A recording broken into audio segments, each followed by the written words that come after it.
Foucault, bonsoir. Bonsoir. Qu'est-ce qui fait en sorte que les Africains n'arrivent pas à se mettre ensemble? Une idée fausse est installée dans la tête des Africains. Plus on est petit, on ne peut pas se développer. Le problème d'unité est un problème important parce que plus on est grand, effectivement, plus on a plus de chances de dominer, de créer des espaces plus grands.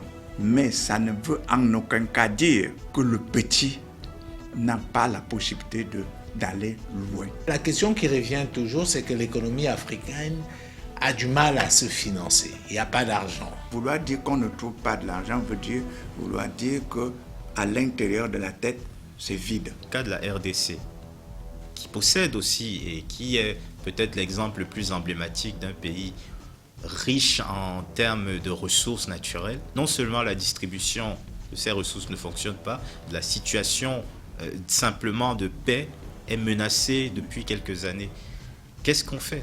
La solution de votre problème, ce n'est pas l'autre, c'est vous. Mais vous savez que c'est un pays totalement dominé par le dollar. Si je concentre seulement ce que j'ai pour créer, pour exploiter de l'or, mettre là et émettre de papier de l'or, j'ai suffisamment de l'argent pour développer mon pays. Mais la RDC a sa propre monnaie. C'est aussi l'un des paradoxes, parce que cette monnaie est totalement abandonnée au profit du dollar. Oui, pourtant elle a sa propre alors, monnaie. le dollar est un ensemble vide. 700 milliards de dollars de dette extérieure pour l'Afrique.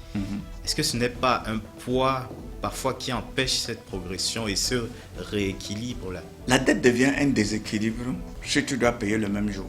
Moi, si je suis un décideur africain, je trouve une dette de 700 milliards, comme tu dis.